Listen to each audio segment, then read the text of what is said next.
स्वागत है आप सभी का बुलेटिन में। आपके साथ मैं हूं नलिनी पांडे। हरिद्वार के ऋषिकुल आयुर्वेद कॉलेज में बिना परमिशन रोजा इफ्तार पार्टी होने पर हंगामा मच गया। वहीं पर बजरंग दल के कार्यकर्ताओं ने कॉलेज के गेट पर पहुंचकर नारेबाजी की। उन्होंने सिटी मजिस्ट्रेट को ज्ञापन सौंपकर दोषियों पर कार्रवाई की मांग की। वहीं ऋषिकुल कॉलेज प्रबंधन ने जांच कमेटी बनाकर जांच कराने की बात कही। दरअसल सोशल मीडिया पर एक वीडियो वायरल हो रहा है। इसमें दावा किया जा रहा है कि शुक्रवार शाम को ऋषिकुल आयुर्वेद कॉलेज में कुछ मुस्लिम छात्रों ने रोजा इफ्तार पार्टी की। कॉलेज प्रबंधन के मुताबिक ऐसी किसी भी पार्टी की परमिशन नहीं दी गई थी। ऋषिकुल विद्यापीठ के बाहर पहुंचा है। पुलिस प्रशासन को 3 दिन का समय देकर अपनी लिखित शिकायत के आधार पर और कॉलेज प्रबंधन समिति को 3 दिन का समय देकर हमने अपनी कड़ी कार्रवाई की मांग करी है। किस तरह की पार्टी हो रही थी? रोजा इफ्तारी हो रही थी? अब ये तो मैं नहीं कह सकता। बच्चे इकट्ठे थे, खाने पीने का सामान था। समय ऐसा था कि रोजा इफ्तारी का टाइम था? देखिए समय तो हाँ, रोजा इफ्तारी का तो समय था। अच्छा, खाने का क्या क्या सामान? तो क्या इस तरह की अनुमति देते हैं आप लोग? नहीं, इस तरह का अनुमति नहीं देते, इसीलिए तो भगा दिया मैंने। और कोटद्वार के कालागढ़ में मौजूद सिंचाई विभाग ने केंद्रीय कॉलोनी में जर्जर हो चुके 97 भवनों में से 94 भवनों को शनिवार को ध्वस्त कर दिया है।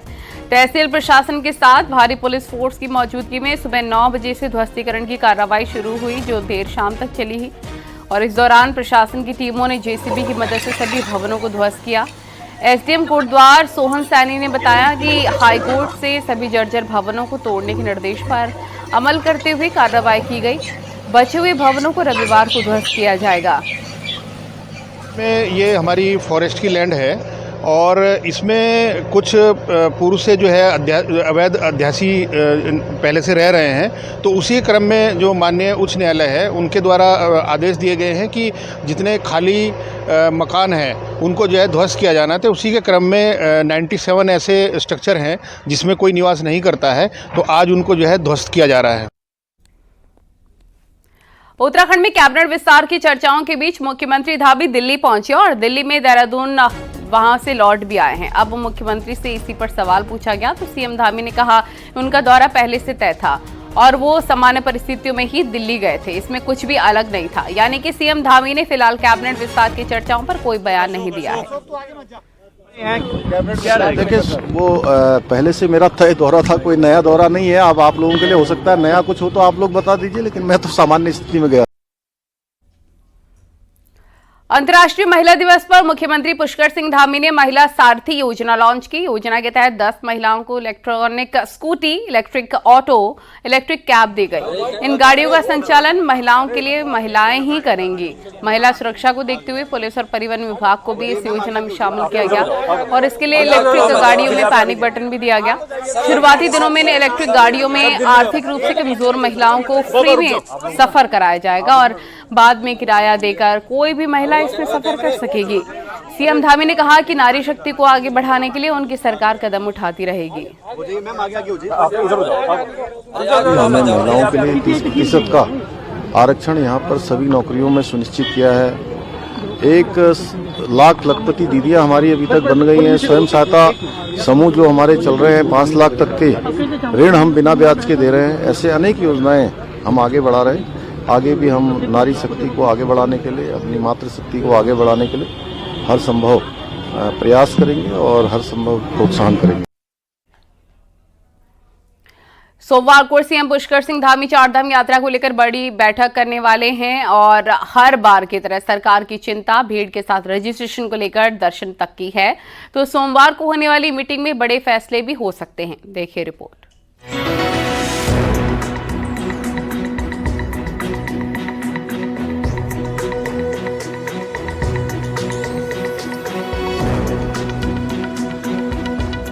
चारधाम यात्रा शुरू होने में अभी करीब 50 दिन बचे हैं। ऐसे में करीब 50 लाख यात्रियों के लिए कैसे, कहां रजिस्ट्रेशन से लेकर दर्शन की व्यवस्था होगी, यही जानने के लिए मुख्यमंत्री पुष्कर सिंह धामी सोमवार को बड़ी बैठक लेंगे ताकि वक्त रहते हर लेवल पर सिस्टम ठीक किया जा सके।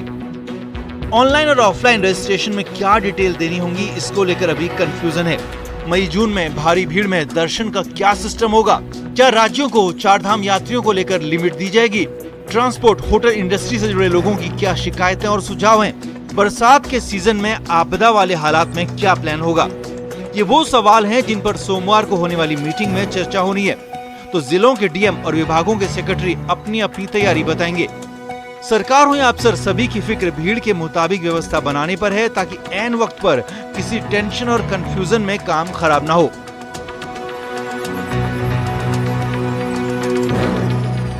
सरकार सतर्क भी है। हमारा प्रदेश जो है वो कहीं ना कहीं बारिश के समय पे आपदा से भी ग्रस्त रहता है। आपने देखा 31 जुलाई की आपदा आई थी पिछले साल भी। तो कोशिश यही है कि यात्रियों को सुविधा मिले, उनको सहूलियत मिले और अच्छे से उनके दर्शन हो जाए। सभी स्टेक होल्डर्स से लगातार बातचीत कर रहे हैं और उनको बता रहे हैं कि उनके भी सुझाव ले रहे हैं कि अगर बहुत ज़्यादा भीड़ होती है तो हमें किस तरह से आगे रिएक्ट करना चाहिए, क्योंकि एक ये भी इशू आता है कि अगर यात्रा रोकी जाती है तो लोगों में थोड़ा रिजेंटमेंट भी होती है, क्योंकि लोगों की आर्थिकी बहुत कुछ निर्भर करती है चार धाम यात्रा के ऊपर। उनको भी कॉन्फिडेंस में लेना है, क्योंकि ये यात्रा हम सब की है, केवल सरकार की यात्रा नहीं है, सभी की यात्रा है। चारधाम यात्रा हर साल सरकार के लिए चैलेंज बनती जा रही है, क्योंकि हर साल यात्रा में भीड़ बढ़ती जा रही है। ऐसे में हरिद्वार से लेकर धामों में व्यवस्था बनाने तक और संभालने का काम आसान नहीं होता। इसीलिए यात्रा से 50 दिन पहले खुद मुख्यमंत्री बड़ी मीटिंग करने वाले हैं। देहरादून से न्यूज़ 18 के लिए दीपांकर भट्ट की रिपोर्ट। उत्तराखंड की मौजूदा चीफ सेक्रेटरी राधा रतूड़ी 31 मार्च को रिटायर हो रही हैं। उनके बाद सीनियर मोस्ट आईएएस ऑफिसर आनंद वर्धवन का नंबर है, लेकिन इस बीच आनंद वर्धवन का केंद्र में नियुक्ति मिलने पर चर्चाओं का बाजार गर्म है। क्या आनंद वर्धन केंद्र में जाएंगे या फिर राज्य के मुख्य सचिव बने रहेंगे? इस रिपोर्ट में देखिए।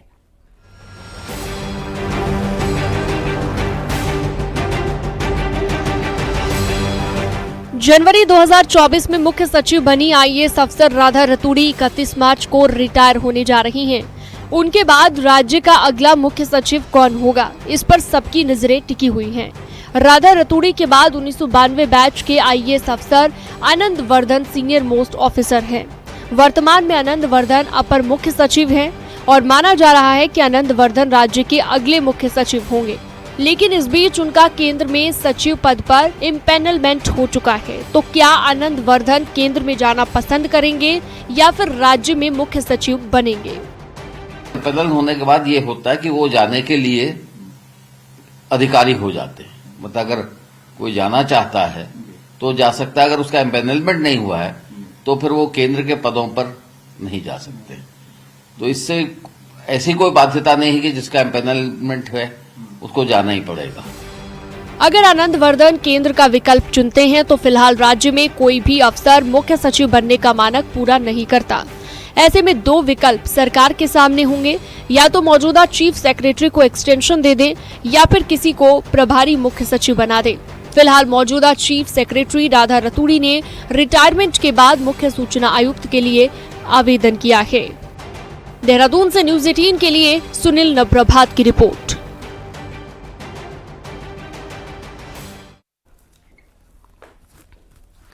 और रुद्रप्रयाग से खबर है, जहां बेकाबू स्कूटी 100 मीटर गहरी खाई में जा गिरी और हादसे में स्कूटी सवार 3 लोगों की दर्दनाक मौत हो गई है। और सूचना पर पहुंची पुलिस, डीडीआरएफ और एसडीआरएफ की टीम ने मृतकों के शव को खाई से बाहर निकाला है और पोस्टमार्टम के लिए जिला अस्पताल भेज दिया गया है।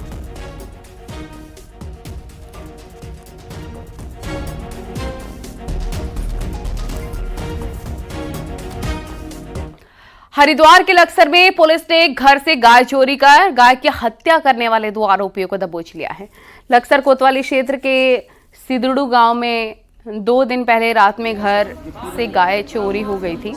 सुबह के वक्त गाय की तलाश की गई तो पास के ही खेत में गाय के अवशेष मिले। गाय की हत्या के मामले में हिंदुवादी संगठन भी कूद पड़े हैं। इस मामले में पुलिस ने गांव के ही 2 आरोपियों को गिरफ्तार किया। पकड़े गए 2 आरोपियों के नाम नौशाद और दिलशाद हैं। पुलिस ने संबंधित धाराओं में मुकदमा दर्ज कर आरोपियों को कोर्ट में पेश कर दिया है।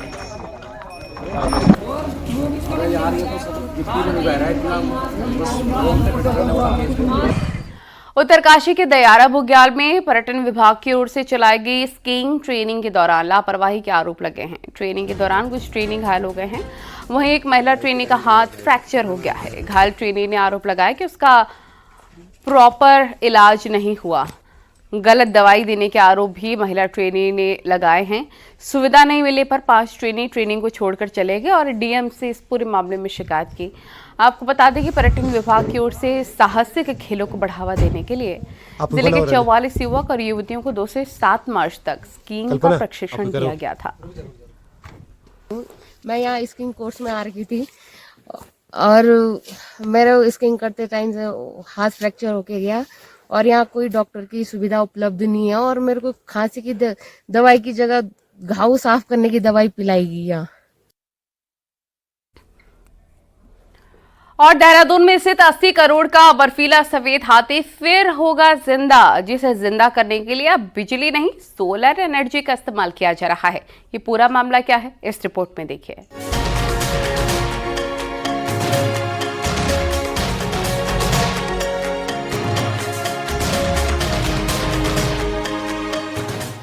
देहरादून में करीब 80 करोड़ की लागत से देश का सबसे आधुनिक आइस स्केटिंग रिंक बना, लेकिन हकीकत यह है कि सिर्फ 3 दिनों की चैंपियनशिप और फिर ये सपने की तरह बिखर गया।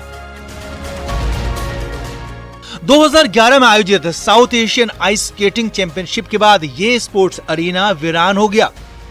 कभी जिस जगह पर आइस हॉकी के शॉट्स गूंजते थे वहां अब सन्नाटा पसरा है, लेकिन अब इसे एक बार फिर तैयार किया जा रहा है, जिससे खिलाड़ियों में भी खुशी देखने को मिल रही है।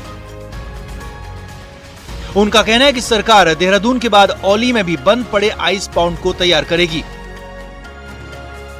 उत्तराखंड सरकार अभी महाराणा प्रताप स्पोर्ट्स जो कॉलेज है देहरादून में, वहाँ पे आइस स्केटिंग जो रिंग वॉल है उसको स्टार्ट करना चाह रहा है। एक अच्छी पहल है गवर्नमेंट की और गवर्नमेंट इसमें जो फोकस करे वो भी एक अच्छी पहल है, तो उसके हिसाब से वो बहुत अच्छा। और माननीय मुख्यमंत्री जी की भी अच्छी पहल है कि इसको अगर स्टार्ट करते हैं तो उससे एक तो लोकल जो हमारे यूथ है उसको इससे बहुत बेनिफिट मिलेगा। दून में आइस स्केटिंग रिंक बंद होने की असली वजह बनी बिजली की भारी खपत।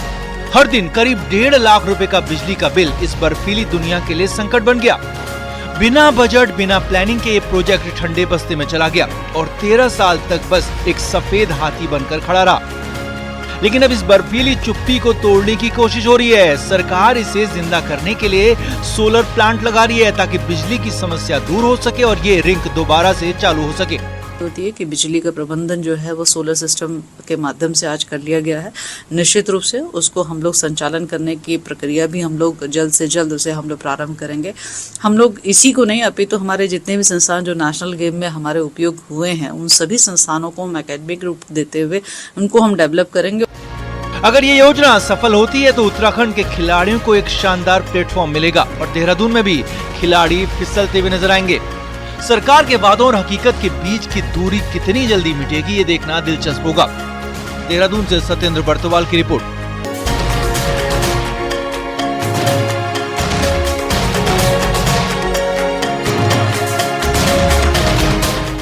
और अब बात करते हैं होली की। तो पहाड़ में होली का खुमार लोगों पर चढ़ने लग गया है। बैठकी और खड़ी होली का आयोजन हो रहा है जिसमें महिलाएं, पुरुष और बच्चे बढ़ चढ़कर हिस्सा ले रहे हैं। देखिए।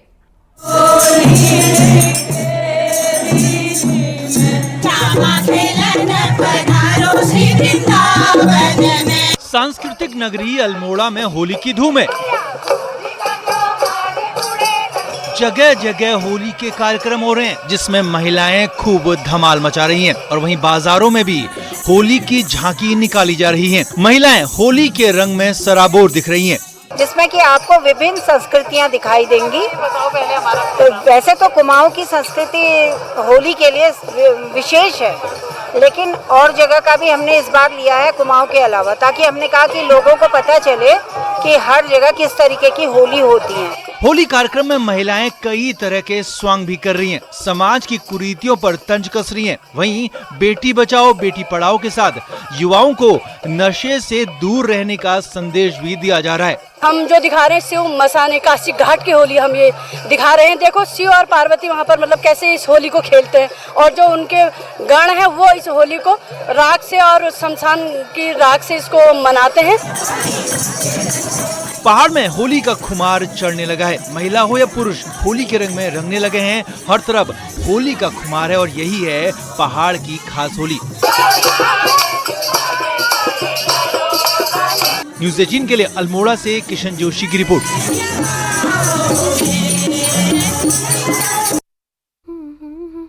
देहरादून में शनिवार को कूर्मांचल सभा की तरफ से होली मिलन कार्यक्रम का आयोजन हुआ। इसमें होली के रंग गीत के साथ ही रंगारंग कार्यक्रम प्रस्तुत किए गए। इस दौरान कुमाऊं की संस्कृति की झलक के साथ साथ होली के गीतों पर बच्चों की प्रस्तुति ने भी सभी का मन मोह लिया।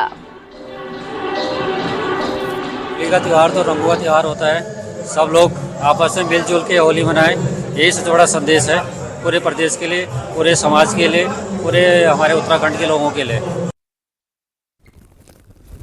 आइए अब आपको दिखाते हैं कौमी एकता को खुद में समेटे सुरघाटी होली। सुरघाटी पिथौरागढ़ के चीर बंधन के साथ ही खड़ी होली का आगाज हो जाता है, लेकिन पुराने बाजार की होली कुछ खास है।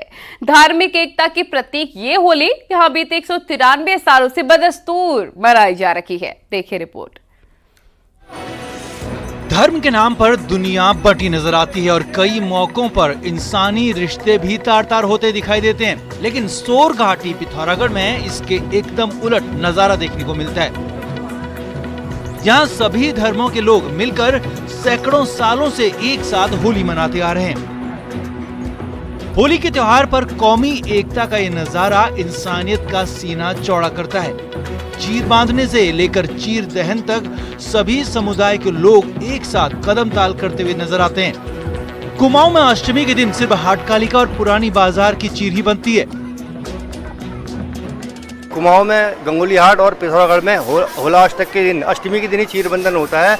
अन्य स्थानों पर एकादशी को रंग पड़ता है। रंग भरी चीर एकादशी को बत्ती है और का केवल 2 ही जगह अष्टमी तिथि को चीर बंधन होता है। पहाड़ों में चीर बंधते ही होली पूरे शबाब पर आ जाती है। उत्तराखंड के कुमाऊं में होलिका के बदले चीर का दहन होता है। असल में चीर पहिया का पेड़ होता है जिसे पतंग से सजाकर गाड़ा जाता है और चीर को होली की पहली रात जलाया जाता है। वहीं चीर को स्थापित करने की पूरी प्रक्रिया पूरे धार्मिक विधि विधान से की जाती है। चीर बंधने के बाद इसके चारों तरफ होलिका दहन तक होल्यार होली खेलते हैं। हफ्ते भर तक चलने वाला होली का ये पर्व शुरू से लेकर अंत तक कौमी एकता की मिसाल नजर आता है। सामाजिक सौहार्द को भी दृष्टिगत रखते हुए सारी कम्युनिटीज इसमें, चाहे हिंदू हो, मुस्लिम हो, सिख हो, क्रिश्चियन हो, सारे लोग मिल करके इसको अनूठा, ये मैं गुलदस्ता कहूँगा, इसको गुलदस्ते के रूप में हम लोग यहाँ पे मनाते हैं। ये सदियों से जो है कि हिंदू मुस्लिम एकता का एक प्रतीक है। जिस तरह आप देख रहे हैं कि इस समय रमज़ान का महीना चल रहा है और मैं भी इस समय रमज़ान रखा हुआ हूँ, लेकिन रमज़ान और होली दोनों मिलकर के साथ मनाते हैं। इस बात के लिए हमारे बड़े गर्व की बात है और ये पूरे पिथौरागढ़ के लिए बहुत गर्व की बात है। ये पिथौरागढ़ का पुरानी चौक बाजार जो है हृदय स्थल है। चीर बंधने के बाद पहाड़ खड़ी होली के रंगों में सराबोर होने लगता है, लेकिन इस होली का असल रंग है धार्मिक एकता, जो खुशी के पर्व को धर्म के खांचों में न बांटकर एकता के सूत्र में पिरोता है। सोरघाटी की ये होली उन लोगों के लिए आईना है जो लोगों को धर्म के आधार पर बांटते हैं। न्यूज़ 18 के लिए पिथौरागढ़ से विजयवर्धन उप्रेती की रिपोर्ट। और इस बार की होली को लेकर पर्यटन कारोबारी काफी खुश हैं, क्योंकि इस बार होली पर 3 दिन की छुट्टी भी है। ऐसे में पर्यटन से जुड़े कारोबारियों को बम्पर कमाई की उम्मीद है। देखिए।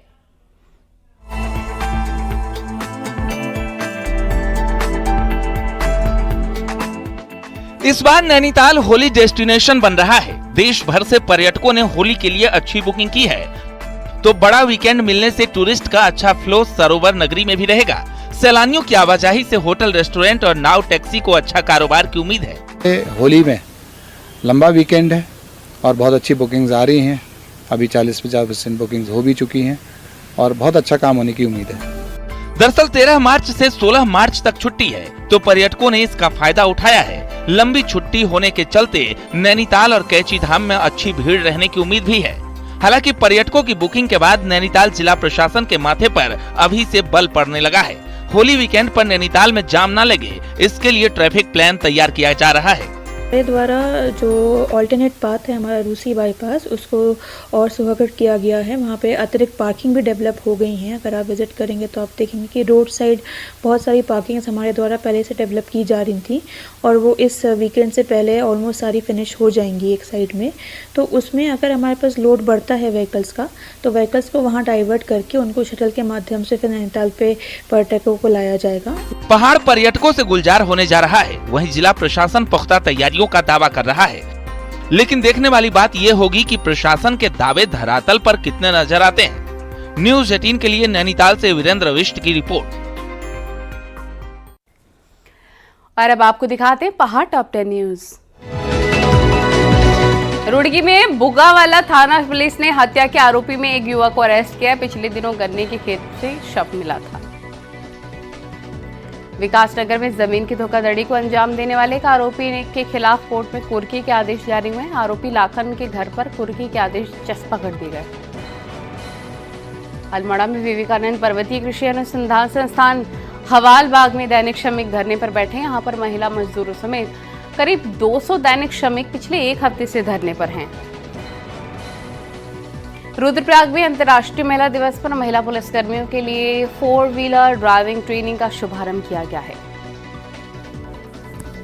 पिथौरागढ़ में अंतर्राष्ट्रीय महिला दिवस के मौके पर आईटीबीपी में महिला सम्मान कार्यक्रम आयोजित किया गया है और इस मौके पर समाज को आगे बढ़ाने में महिलाओं के योगदान को भी सराहा गया। बागेश्वर में अंतर्राष्ट्रीय महिला दिवस के मौके पर बीजेपी कार्यालय में कार्यक्रम का आयोजन। कार्यक्रम में विभिन्न क्षेत्रों में अच्छा काम करने वाली महिलाओं को सम्मानित किया गया। रुड़की में महिला दिवस के मौके पर नगर निगम सभागार में कार्यक्रम का आयोजन। अपने अपने क्षेत्र में अच्छा काम करने वाली महिलाओं को सम्मानित किया गया। अल्मोड़ा में भी अंतर्राष्ट्रीय महिला दिवस पर कार्यक्रम हुआ है। उत्तराखंड परिवर्तन पार्टी ने महिलाओं की सेमिनार का आयोजन किया। बागेश्वर में महिला होली की धूम। महिलाओं ने पारंपरिक अंदाज में होली गीत गाते हुए सांस्कृतिक कार्यक्रमों का आयोजन किया। रंग गुलाल के साथ उत्साह और उमंग से महिलाएं सराबोर हैं। नैनीताल में जैव प्रौद्योगिकी संस्थान की 103 भूमि का सीमांकन शुरू हो गया है। इस जमीन के 26 एकड़ में कुमाऊं विश्वविद्यालय का 100 करोड़ से मेरू प्रोजेक्ट चलाया जाना है। और अब खबर देहरादून से। इस बीच वित्त मंत्री प्रेमचंद अग्रवाल को केंद्रीय वित्त मंत्रालय ने जीएसटी काउंसिल के अंतर्गत मंत्रिमंडल समूह में नामित किया है। मंत्रिमंडल समूह के मेंबर्स को किसी राज्य में प्राकृतिक आपदा की स्थिति में विशेष आपदा टैक्स लगाने की सिफारिश करने के लिए नामित किया गया।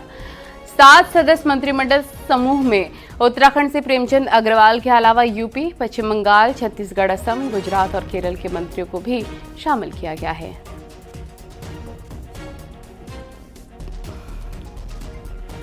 उत्तरकाशी प्रधानमंत्री नरेंद्र मोदी द्वारा 6 मार्च को हर्षिल से जादुंग के लिए मोटर बाइक और ईटीवी आरटीवी रैली का फ्लैग ऑफ किया गया, जिसके बाद अब नेलांग और जादुंग घाटी जो अभी तक आम पर्यटकों की पहुंच से बाहर थी, अब रोमांच प्रेमियों के लिए खुल रही है। ऊंचे पठारी भूभाग और चुनौतीपूर्ण रास्तों के कारण ये क्षेत्र ऑफ राइडिंग, बाइकिंग और दूसरी साहसिक गतिविधियों के लिए भी जाना जाएगा। नेलांग जादुंग क्षेत्र अब एडवेंचर मोटर स्पोर्ट के शौकीनों के लिए आकर्षण का केंद्र बनता जा रहा है। इन दिनों उत्तराखंड में धाम की बड़ी चर्चा है। बीजेपी 2027 में कांग्रेस को सब्सिडी के साथ धाम तपाना चाहती है, तो कांग्रेस ने कहा कि बीजेपी को ऐसे मजाक से बचना चाहिए। गढ़वाली में से क्या कहेंगे? घाम तापो पर्यटन।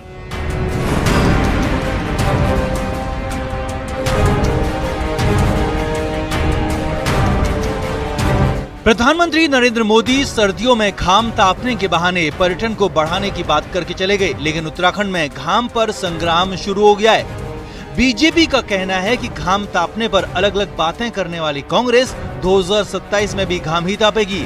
इतना ही नहीं, कांग्रेस को सब्सिडी यानी कि छूट देकर घाम तापने का मौका मिलेगा।